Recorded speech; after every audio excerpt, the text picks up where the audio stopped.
Je vous salue dans le nom de que le Seigneur soit loué pour ce temps qu'il nous accorde. Nous voulons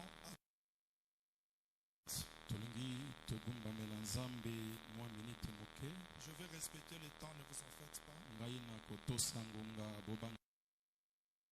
Le Seigneur qui nous accorde.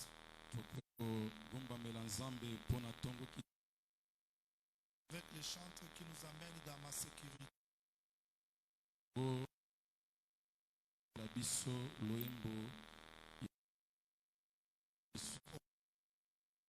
Adorez. Yahweh.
Sécurité, c'est Jésus, vie de refuge. Là, j'ai ma retraite.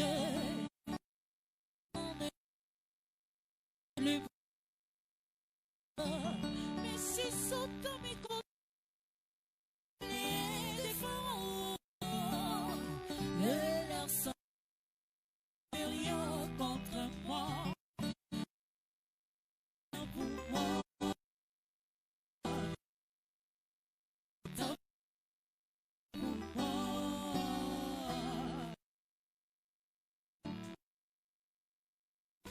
Mon grand bouclier, c'est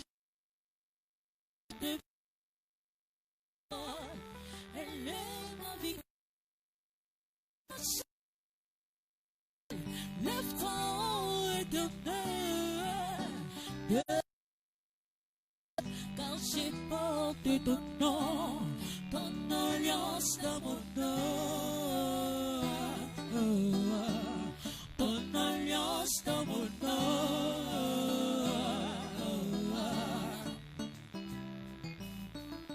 Mon grand bouclier, c'est Jésus. Ma grande paix, c'est la parole.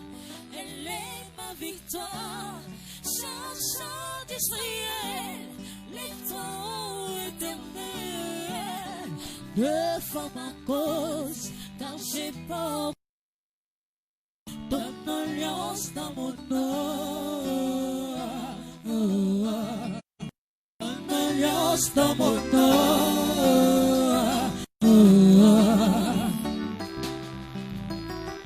Ma sécurité, Jésus, ma ville de refuge, là j'ai ma retraite. Les brigands disent, mais s'ils sont à mes côtés, les sorciers les enchantés, et leurs semblables ne peuvent rien contre moi. Pour moi, ta parole est bien pour moi.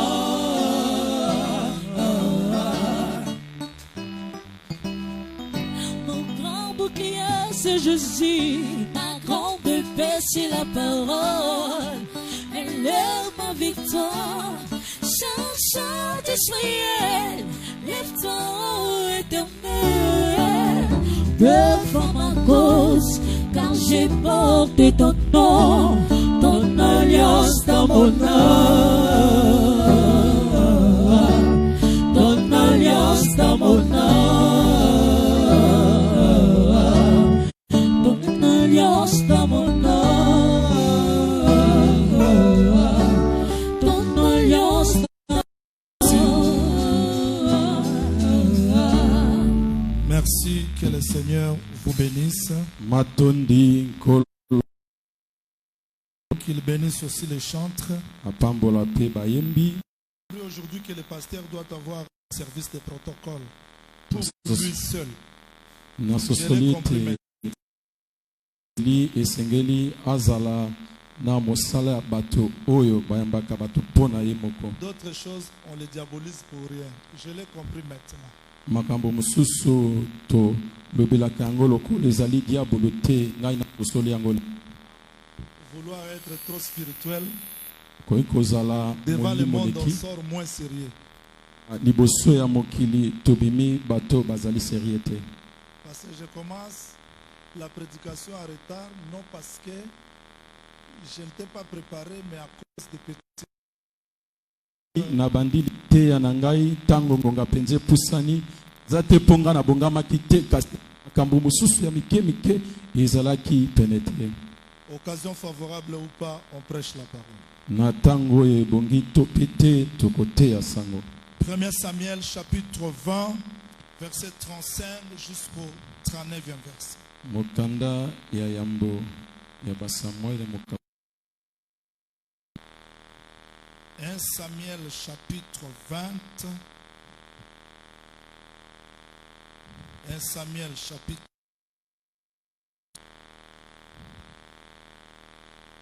Des milliers de personnes qui attendent cet enseignement seront privées parce que pour une petite négligence seulement. ebele na bato bazozela lilakisi oyo bakozala ngongo mpona mwa mbeba ya moke. 1 Samuel chapitre 20 verset 35, il est écrit. Komami boye.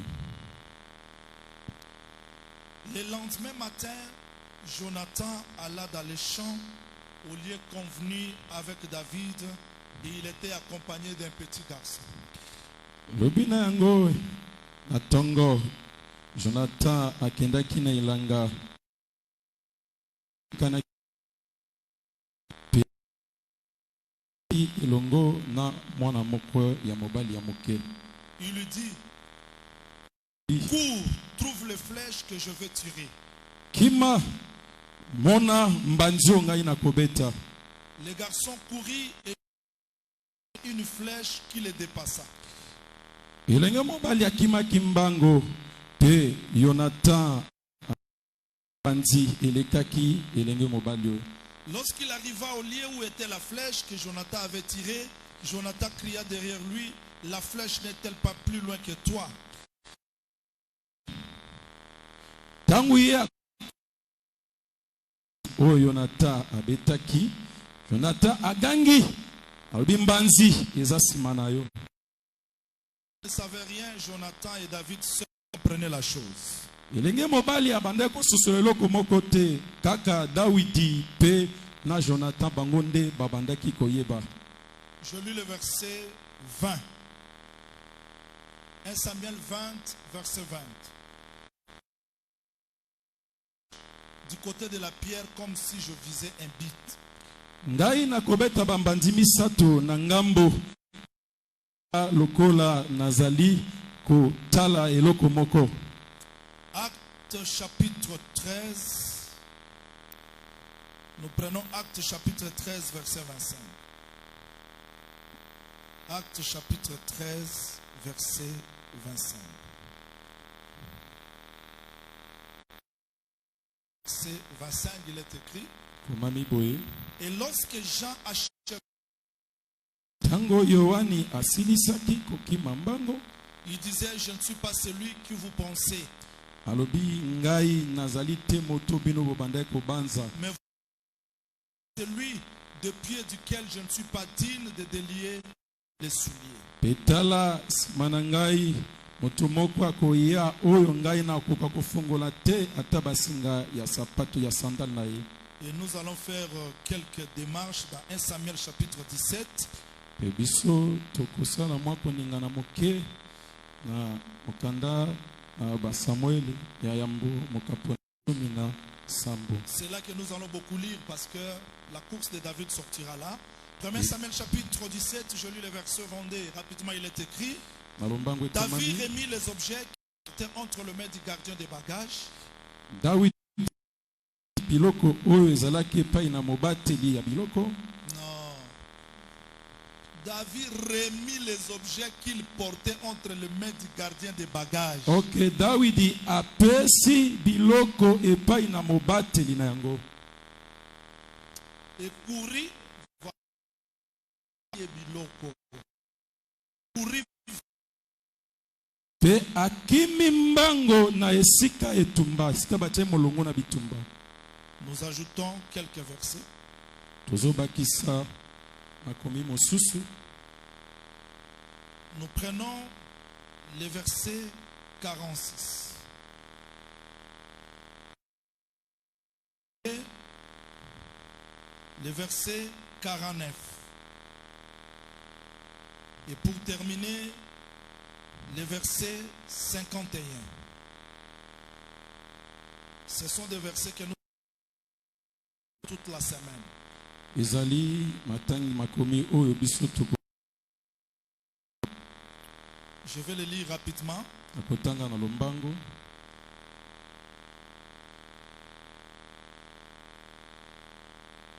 Pour ceux qui ont des textes, pona bao bazana makomi. Je lis le verset 45 jusqu'au 50e verset. Il est écrit, David dit aux Philistins, tu marches contre moi avec l'épée, la lance et les javelots, et moi je marche contre toi au nom de l'Éternel des armées, Dieu de l'armée d'Israël que tu as incité. Aujourd'hui l'Éternel te livrera entre mes mains, je t'abattrai, je te couperai la tête. Aujourd'hui, je donnerai les cadavres du camp des Philistins aux oiseaux du ciel et aux animaux de la terre, et toute la terre saura que Israël a un Dieu. Aussitôt que les Philistins, verset 48, aussitôt que les Philistins s'est mis en mouvement pour marcher, David courut sur les champs de bataille à la rencontre du Philistin. Verset 51, il courut, s'arrêta près du Philistin, se saisit de son épée qu'il tira du fourreau, les tua, les coupa la tête. Les Philistins, voyant que leur héros était mort, prirent la fuite. Je veux que le Seigneur ajoute l'explication à la lecture de sa parole. Et de tout mon cœur, je dis que le Seigneur vous bénisse. Parce que j'ai consommé à peu près 15 minutes, parce qu'on a 2 cultes, je vais respecter le temps. Rapidement, suivez-moi. En un mot, nous voulons dire quoi? Je ne peux pas commencer cet enseignement sur la course de David sans vous rappeler des choses importantes. Pourquoi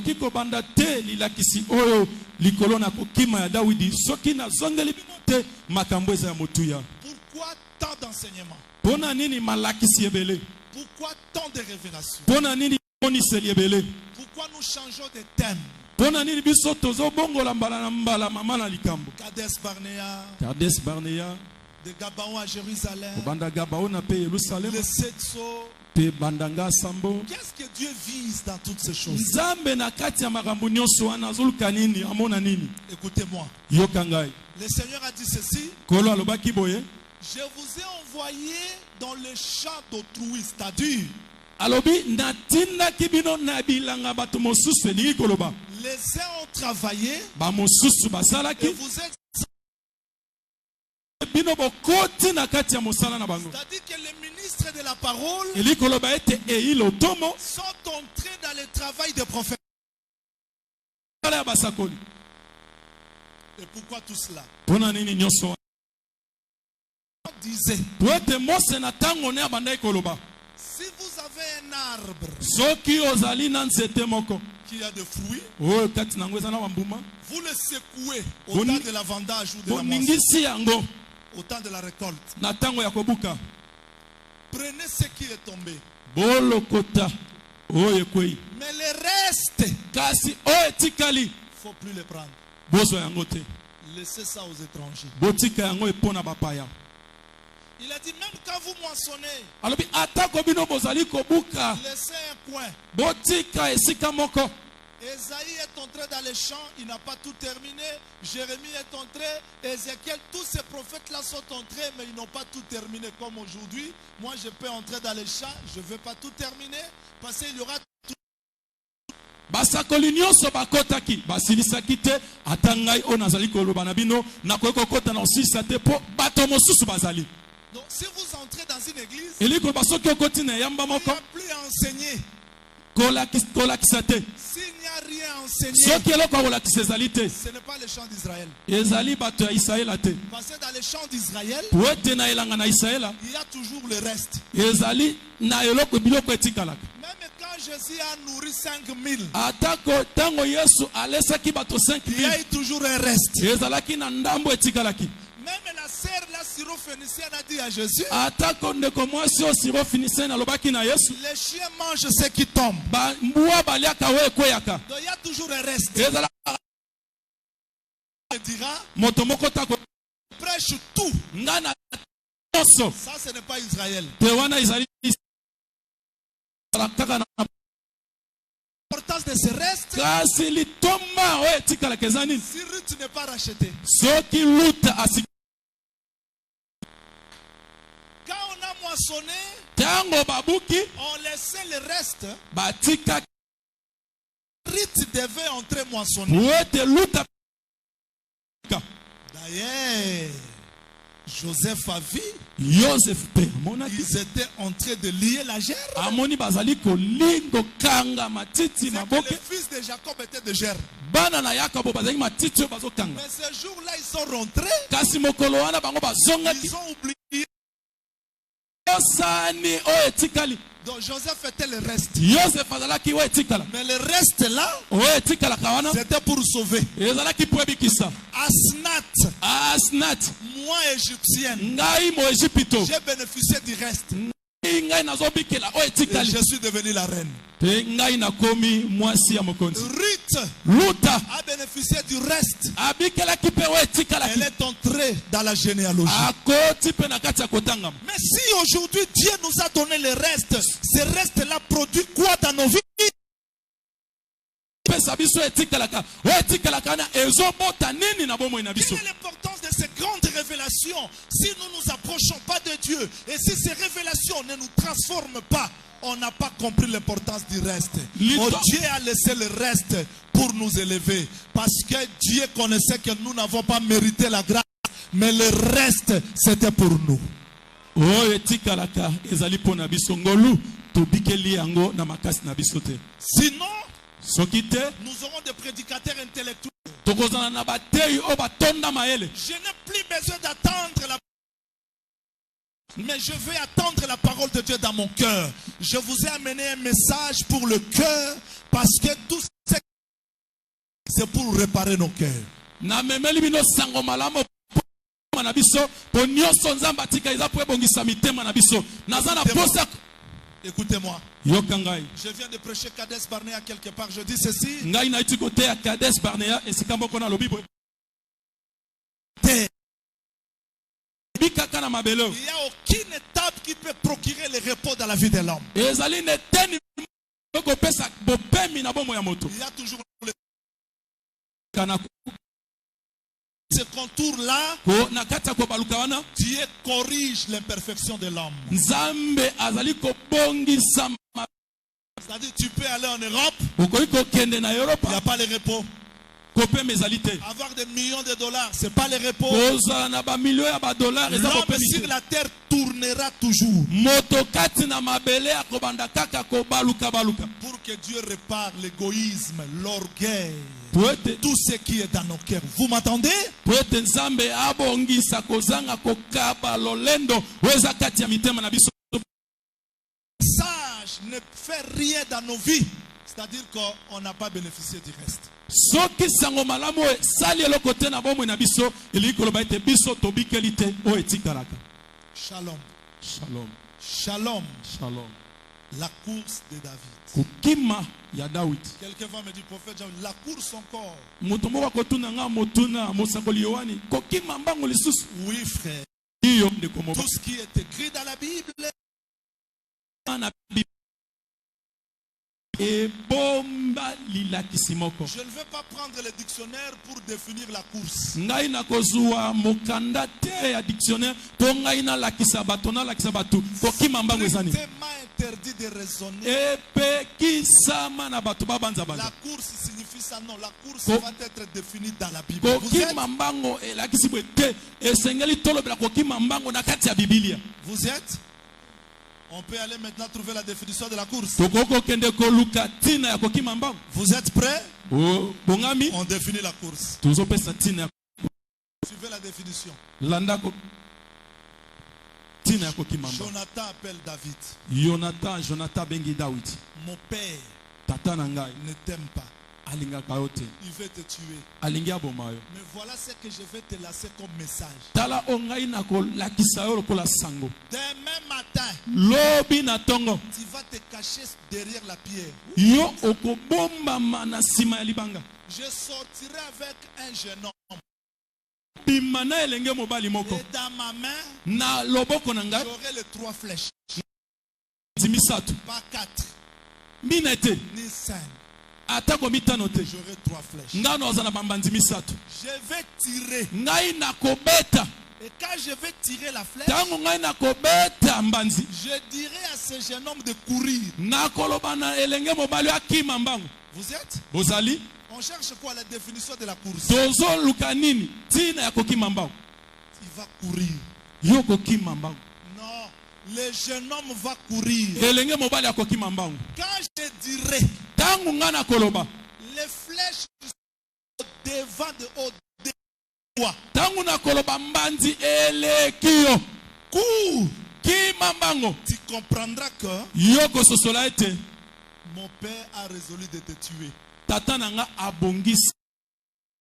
L'enfant court. Ça signifie quoi? David. Et quand je dirai, les flèches sont là. C'est-à-dire, ne cours pas là. Ça veut dire tu vivras. C'est-à-dire que quand ce jeune homme court, il fait ça. C'est la mort de David. S'il ne part pas loin, c'est que David est vivant. C'est-à-dire cette course-là explique la mort et la résurrection de David. Je n'ai pas expliqué, vous avez compris bien avant comme ça. Shalom. Shalom. Maintenant, Jonathan sort. Jonathan abimi. Où est David? Personne ne connaît David. Là où il est caché. Si ce n'est que Jonathan. On voit seulement le coureur. On voit seulement le coureur. Jonathan tire. Jonathan a betimbanzi. Je vous ai toujours dit qu'on ne raisonne pas. Si nous demandons dans notre église le frère Jérémie, parce que le salut est dans le plus grand nombre de conseillers. Je cherche le conseil de Jérémie.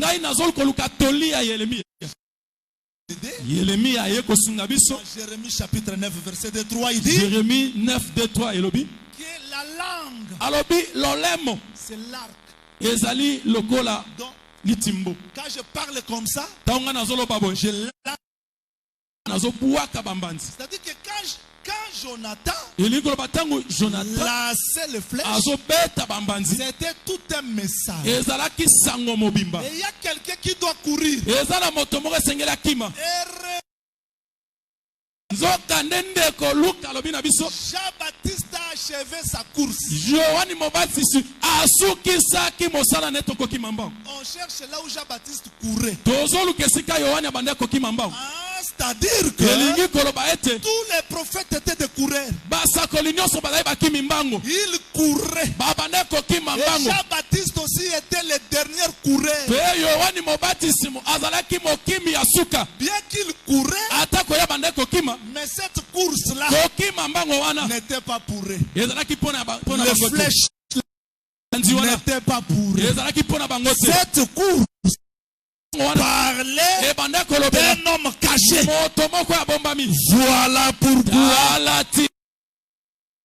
Voilà pourquoi il ressuscite, il récupère les 3 flèches. Commençant par la loi, les psaumes, les prophètes, ça parlait de sa mort. Sa mort, c'est-à-dire quoi? Quand les prophètes courent, c'est la mort de David. Quand les prophètes restent, c'est la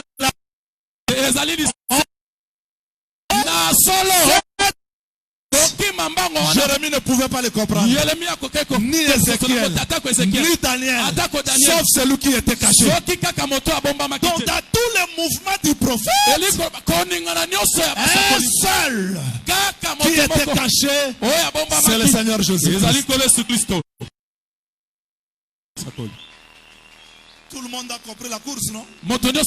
J'ai défini la course.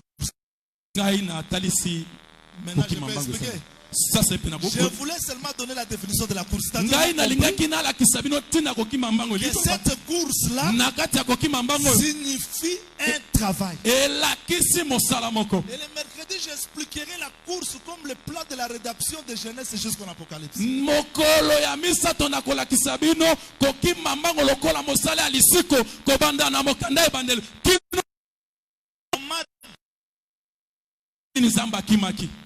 Je peux maintenant continuer? Ok, suivez. Hollanda. Parce que vous avez compris la course. Mais notre thème, c'est la course. Nous voulons expliquer la course de David. Les textes disent ceci. Parce que je vais prêcher encore dans le deuxième culte. Je cours. David était venu visiter ses frères. Parce qu'ils étaient dans les champs de bataille. Il y avait un homme Goliath avec son épée tremblait toute la multitude d'Israël. Oh, j'aime ça. J'aime prier là où Dieu dévoile ses secrets. Écoutez-moi. David venait. Parce que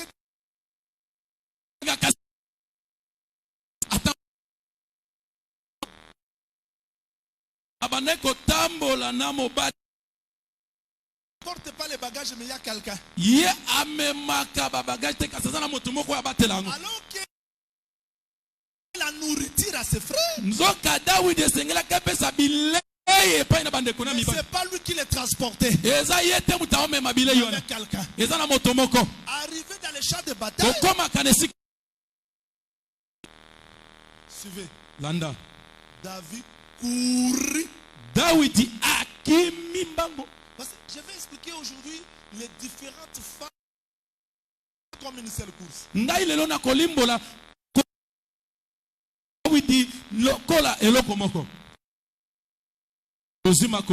l'avons déjà lu, mais je vais faire la répétition.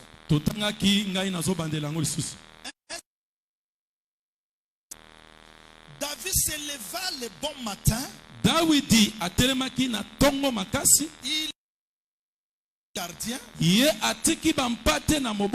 prend sa charge et partit. Israël et les Philistins se formèrent en bataille, armée contre armée. Vous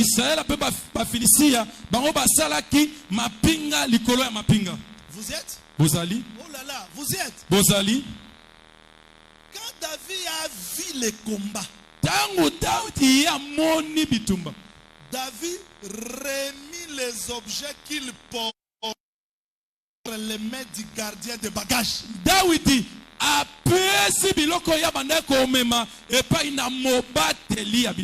Moi, je crois qu'il devait marcher. Courir vers là. Il venait. Il y avait les gardiens de bagages. Arrivé dans les champs de bataille. David devait donner la nourriture à ses frères. Mais quand il a vu les combats, si je leur donne la nourriture,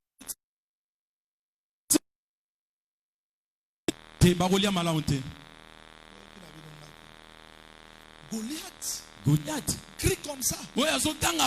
Si je leur donne la nourriture, ils ne comprendront rien. Parce qu'on donne la nourriture qu'après le travail. Quand Jésus-Christ ressuscite ce monsieur-là, donne-lui à manger. Pourquoi? Parce que cette nourriture, l'homme l'a perdue dans les jardins de Quand Dieu a chassé Adam, Adam a perdu la nourriture, l'arbre de vie. Voilà pourquoi il est mort. Et quand l'arbre de vie est venu, il ressuscite. Après ça, il donne la nourriture. Alors David ne peut pas donner la nourriture comme ça. Il laisse. Il court. Suivez bien ce texte. Le texte dit ceci. David remit les objets qu'il portait entre les mains du gardien des bagages.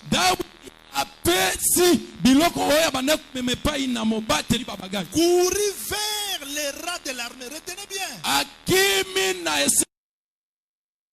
Aussitôt arrivé, il demanda à ses frères comment.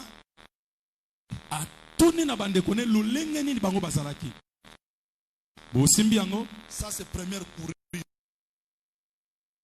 Là nous sommes toujours dans la course de David. Mais on répète tout d'abord le texte. Alors nous avançons. Je suis dans le verset 45 et je descends jusqu'au 46e verset. Nazali nanzela kotanga tukumine na mitano kino tukumine na motoba. Avant d'arriver là, prenons le verset. Yambo koko maana tuzwa tukumisatu na mitano. Mais le verset 35 sera expliqué. Mo nanzela kotanga David dit ceci. Je courais après lui. Je l'ai frappé. Retenez ça. Allons-y dans le verset 45 jusqu'au 46e verset. Vous avez déjà écrit. Je vais seulement lire pour la meilleure compréhension.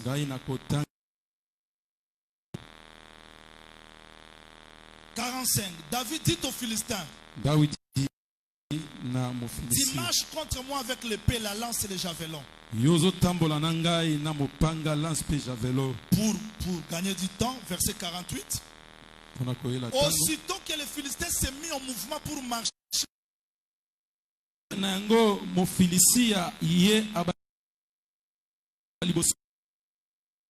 de bataille.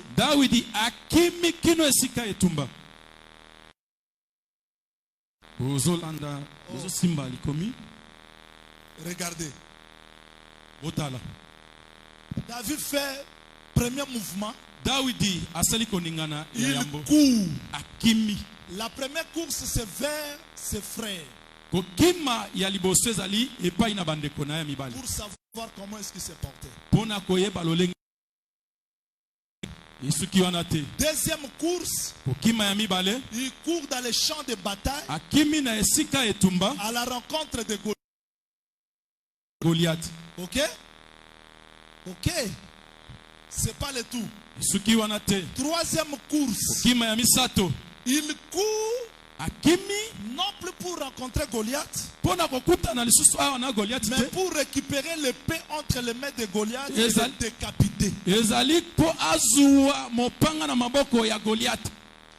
Je veux que le Seigneur ajoute l'explication à la lecture de sa parole. Je veux que le Seigneur ajoute l'explication à la lecture de sa parole. Donc nous avons compris la course. Je ne veux pas revenir sur la définition, mais j'avance. David David arrive dans les champs de bataille.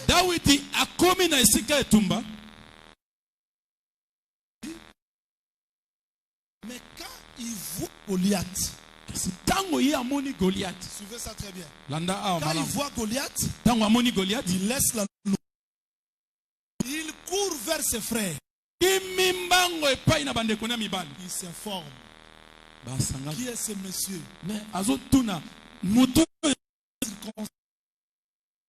Qu'est-ce qu'on fera? Ça, c'est la première course. Quand Saoul a mis les habits sur David a voulu marcher. Ce combat, ce n'est pas le combat de la marche, mais de la course. Il a levé, non. Deuxième course. Il court vers Goliath. Alors que Goliath marchait, mais lui court. Il prend directement la pierre. Goliath tombe. Il devait marcher. Mais troisième course. Il court encore. Il prend son épée. Il coupe sa tête. Cette fois-là, il ne va plus courir. Il marchera. Et les gens vont chanter parce que l'œuvre est accomplie. Je n'ai pas encore expliqué, mais tout le monde a acclamé, c'est-à-dire que vous avez compris. Donc je peux m'arrêter même là. Je peux m'arrêter. Je peux continuer. Alors je vais dire quoi? Quand David regarde Goliath, suivez bien ce qui nous intéresse parce que je dois courir. Il dit, toi, l'Éternel Dieu des armées que tu as insulté te livrera aujourd'hui entre mes mains. Et toute cette multitude. Jusque là, David, tu arrêtes. David ne s'arrête pas à la multitude. Saura. C'est que ce combat-là, ce n'était pas seulement pour les gens qui étaient présents. C'était aussi pour toute la terre. Que la terre Israël a un Dieu. Aujourd'hui, nous appelons le Dieu d'Abraham, Dieu d'Isaac, Dieu d'Israël, notre Dieu, parce que nous avons vu la victoire de vrai David. C'est-à-dire que ce combat-là n'était pas le combat seulement de ce jour-là, c'était aussi pour toute la terre. En un mot, nous disons ceci. Ce mouvement de David n'était que l'ombre. Et si nous voulons expliquer la course de David, nous ne parlons pas d'un David physique. C'est David-là nous enseignait le vrai David. Parce que la chute d'un Goliath comme ça va nous amener où? Mais pourquoi David dit que toute la terre saura? C'est que derrière ce Goliath, il y avait un Goliath. Que toute la terre est appelée à comprendre. Suivez-moi. Quand Dieu sort de l'éternité, suivez-moi très bien. Quand Dieu sort de l'éternité, il ne marche pas comme ça, mais il fait comme la course. Voilà pourquoi le texte dit, le soleil s'élève à la course d'un héros.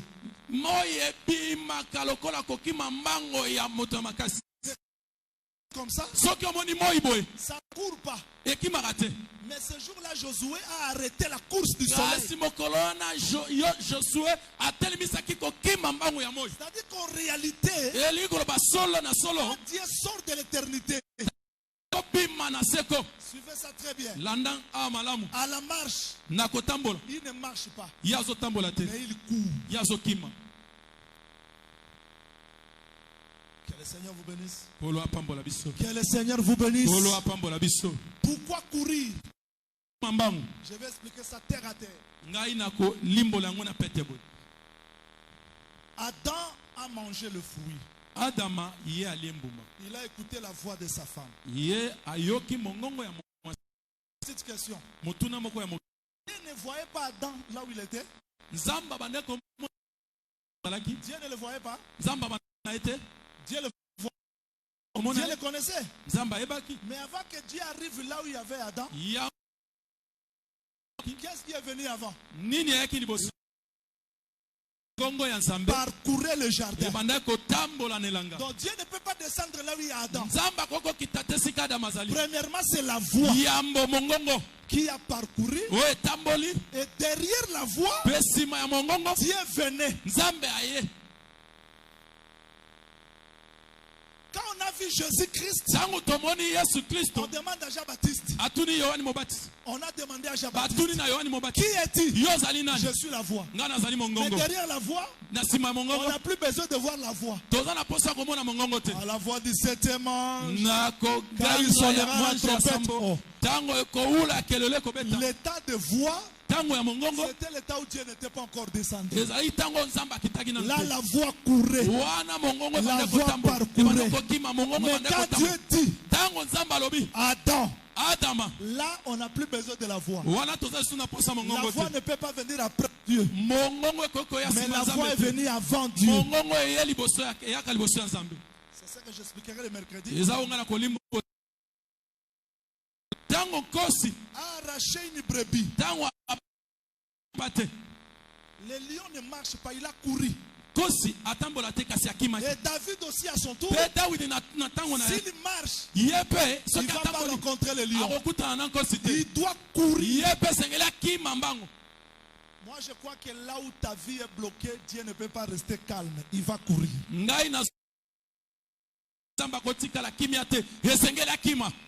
Voilà pourquoi quand Daniel le soir d'un vol rapide, l'ange est descendu. Dieu prend la force de la course pour combattre ses enfants. Autrefois, il est comme l'Autriche qui abandonne ses œufs. Mais quand le cheval vient, il court. C'est comme en Égypte.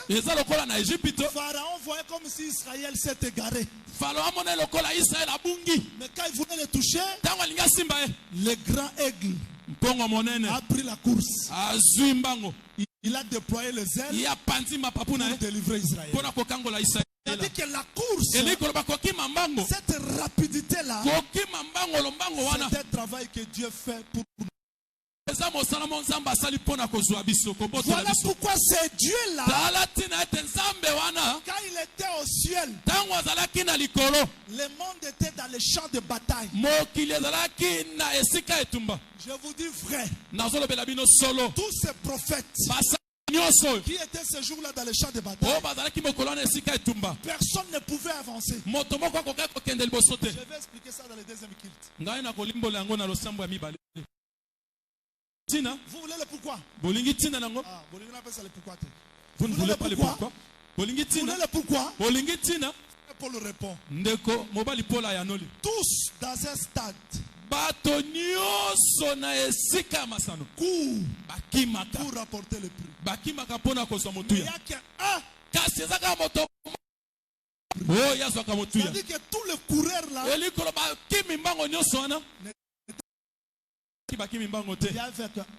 un qui a rapporté le prix. C'est-à-dire que tous les prophètes là ont couru. Mais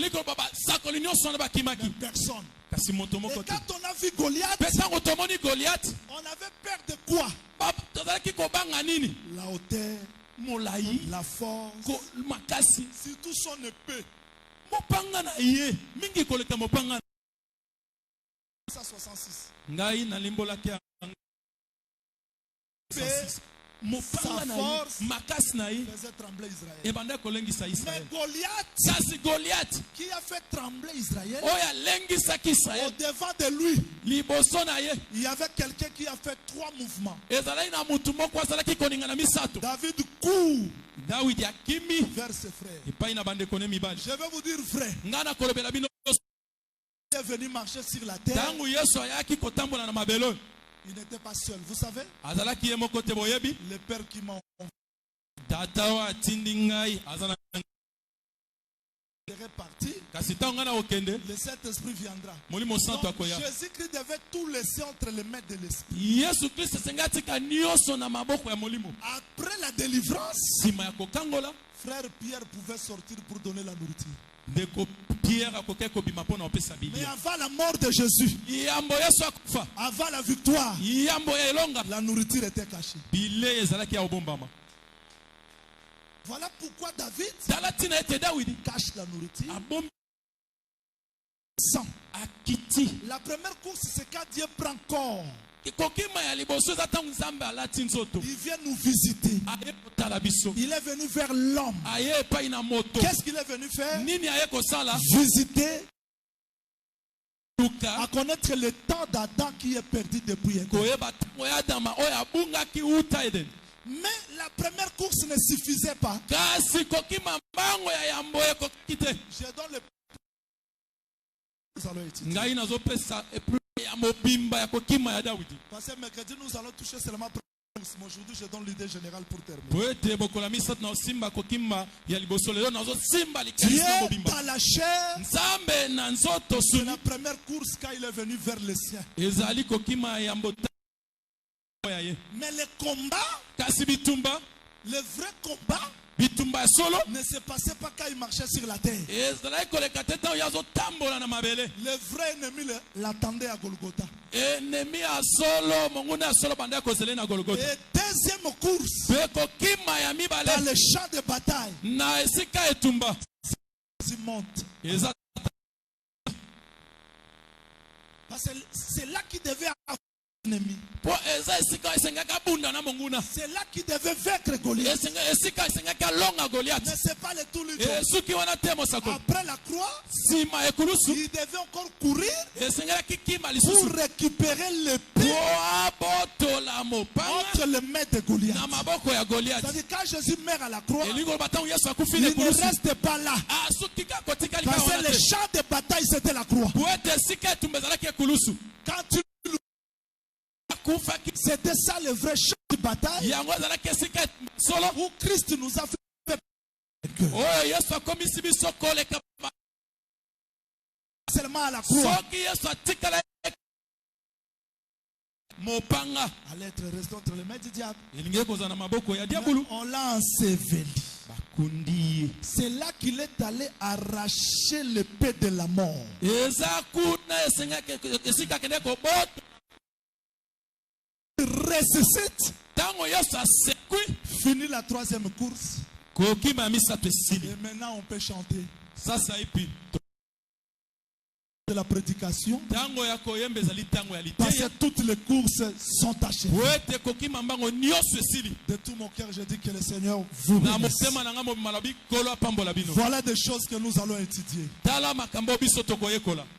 Je vais m'arrêter là aujourd'hui. Ngai na kosuka wana lelo. Mais remarquez, Kasi tala pourquoi Christ pona nini Yesu Kristo courait. nalobi ye nde azalaki mokimi ya solo. 2 Timothée chapitre 2 verset 5 nous dit ceci. Mibale mokapena mibale L'athlète zela kotanga n'est mitano. couronné moki azwaka batiaka ye motole s'il a combattu suivant les règles. soki ye abundi kolandisama molongo. Dans 1 Corinthiens chapitre 9 verset 24 à 27, 1 Corinthiens 9, 24, 25. le frère Paul dit Ndeko Paul alobi plusieurs coups. alobi ebele na bato bazokima Un seul porte le plus. kasi moto moko nde azozwa moto. Nani azozwa moto ya C'est celui qui se pose toutes sortes d'abstinences. eza moto oyo azali komiboyisa na Oui. elingi koloba mpona okima Dans la course, na kokima il y a des règles. keloto Dans la course, na kokima il y a des disciplines. ezali na komibatela Dans la course, na kokima il y a un objectif. ezali na tina ya nyonso Toucher la couronne. kosimba motole. Prophète Jean-Willy, vous dites que la course de David, c'est en Christ. mosakoli yohani olobi kokima mbango ya Daudi ezali kati na Alors, Kristo. pour moi, ça signifie quoi? Kasi mpo na ngai elakisi Que Jésus-Christ, nalobi ete Yesu Kristo c'est lui le vrai coureur. ye nde azali mokimi mbango Je ya dis solo. Amen. Nalobi amen. Celui qui a couru, Ye nde akimaki, celui qui a remporté le prix. ye nde azwaki dis amen. motuya. Nalobi amen. Alors, qu'est-ce que moi j'ai à faire avec ça? Kasi ngai na likambo naosala nango nini? Frère Paul me répond. Ndeko Paul azoyanola biso.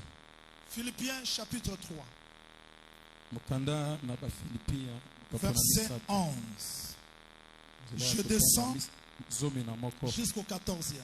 kino zomi na mine. Pour parvenir, si je puis, oh j'aime ça, Mpo na kokoma soki na koki à la résurrection d'entre les morts. na lisekwa kati na bakufi. Ce n'est pas que j'ai déjà remporté le prix, Elingi koloba te ngai nazwi motuya, que j'ai déjà atteint la perfection, ngai nakomi na bokoki, mais je cours. kasi ngai nazokima. Paul aussi était coureur. Ndeko Paul mpe azalaki mokimi. Il dit je cours, Alobi ngai nazokima tâchez de les saisir. mpo na kotangama kosimba yango. Puisque moi aussi j'ai été saisi par Po Jésus-Christ. ete ngai mpe nasimbamaki na Yesu Kristo. Ndeko mobali Je ya ne ndeko pense mibali, pas l'avoir saisi, ngai nazokanisa te ke nazwi mais yango, je fais une chose. nazosala eloko moko. Oubliez ce qui est en arrière, Nabosani oyo ezalaki na nsima, mais portant vers ce qui est en avant. nazokokende mpo na makambo eza liboso. Je cours vers le but Na ntina ya pour remporter le prix. mpo na kozwa motuya. Je dis aux prédicateurs qui me suivent, Nazoloba na bate oyo bazolanda ngai, aux enfants de Dieu qui me suivent partout dans le bana na monde, Nzambe oyo nyonso balanda ngai na mokili et ceux mobimba, qui sont ici présents. mpe na bao bazali awa. Frère Paul reconnaissait, Ndeko Paul faisait, c'était la course. abi nyonso bande kosala ezalaki kokima. Je ne sais pas si aujourd'hui Nayebi te soki lelo on peut comprendre que la vie chrétienne c'est la course.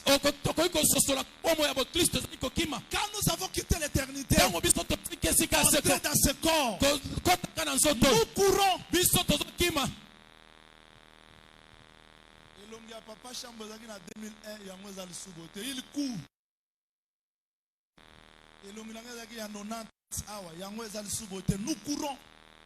Tout sur la terre est à la poursuite du vent, c'est la course. Nyonso na mabele toza kokima ezali kolanda mopepe. Et un jour finira la course. Mpe mokolo moko kokima Je vous ekosila. dis que Mokolo moko j'arrêterai ma course. nakosukisa Je kokima bango. n'ouvrirai plus ma bouche. Nakofongola sumu Je na ne kote. prêcherai plus. Nakoteya Ça lisusu sera te. la fin de la course. Ekozala suka ya kokima. Un jour, Mokolo moko l'église finira sa course ekelesi ekosukisa. Dawidi akimaki yo avec un but. ezalaki na ntina. Mais frère Paul explique que Kasi ndeko Paul azali moi kolimbola. aussi je cours. Ngai mpe nazokima. Quand vous voyez comment est-ce que les gens prient aujourd'hui, ils ne comprennent pas. C'est la course. Soko otali lolenge bato baosambela lelo te bomo ya bokristo eza kokima mbango. Il peut venir le culte quand il veut, Akoki koya na losambo lolenge alingi, comme il veut. akobanga nzambe ndenge alingi, Il peut négliger les choses de Dieu comme il veut. ye akoki konéglige makambo ya nzambe lolenge Je suis alingi. venu vous dire ce matin, Ngai na ye kolobela c'est un prix. ezalaki Prions aussi mpe biso pour tozosambela un prix. mpo na motuya moko. Et le frère Paul dit, Mpe ndeko mobali Paul si alobi je puis soki nga nakoki à être ressuscité d'entre les morts. nakosekwa kati na bakufi. Parce que tout ce que nous avons sur la terre, c'est vanité. Po ete nyonso toza nango na mabele awa eza pamba. Est-ce que vous m'attendez? Oyoki ngai On peut se tirailler aujourd'hui pour des églises. tokoki kobenda na lelo kati na elingomba Mais retenez qu'un jour tu fermes. te moko. Je n'aurai plus le micro à prêcher. Ngai nakozwa su mikro te na Ça te. sera la fin de ma course. Ekozala suka ya Mais kokima frère na ngai. Paul dit, Ndeko Paul alobi j'ai combattu le bon combat. nga nabundaki bitumba ya J'ai solo. achevé la course. Ngai nasukisi La kokima. couronne m'attend. Motolo ezozela ngai. Je vous dis au nom du Seigneur Nazobela bino Jésus-Christ. kombo ya Nkolo Yesu Parce Kristo. que beaucoup de gens aujourd'hui, Po ete ebele dirigent l'œuvre de Dieu bazali komona pamba mosala ya pour Nzambe leur propre business. pona makambo na bango ya nzoto. Iyo Tu as raison. ozali Mais na je te tina. dis que la vie que Dieu t'a donnée, c'est une course. Ngai nalobi na yo ke bomoi Nzambe apesi yo eza kokima mobimba. La course, c'est pour une durée. Kokima ezali mpo na ntango moko. On ne va pas continuer à courir tous les jours. Mambango Quand moko na on mokolo. court, c'est pour une durée. Soki tozokima eza mpo na ntango moko. C'est un message de la conscience. Ezali sango malamu ya kozongisa Je bato vais na mabandi. rappeler la conscience de tout au fond de Dieu. Nali kozongela mabanzo ya mona na Nzambe moko pe mosusu. Maman Julie, tu me comprends. Maman Passi, tu me comprends. Mama Julie, mama Passi Maman bososolinga. Cécile, tu me comprends. Mama Cécile ososolinga. Papa Rocky, tu me comprends. Papa Roki ososolinga. La vie que nous vivons sur la terre, Bomo yo tobika na mabelo yo. c'est une course. Ezali kokima mbango. Oui, c'est la course. Iyo ezali kokima. David a couru Dawidi akimaki. parce qu'il a. Po ete ye azalaki na Mais tina regardez moko. comment est-ce que les gens courent aujourd'hui. Kasi tala lelo lolenge bato baokima Sans lelo. objectif. Bato bazangi tina.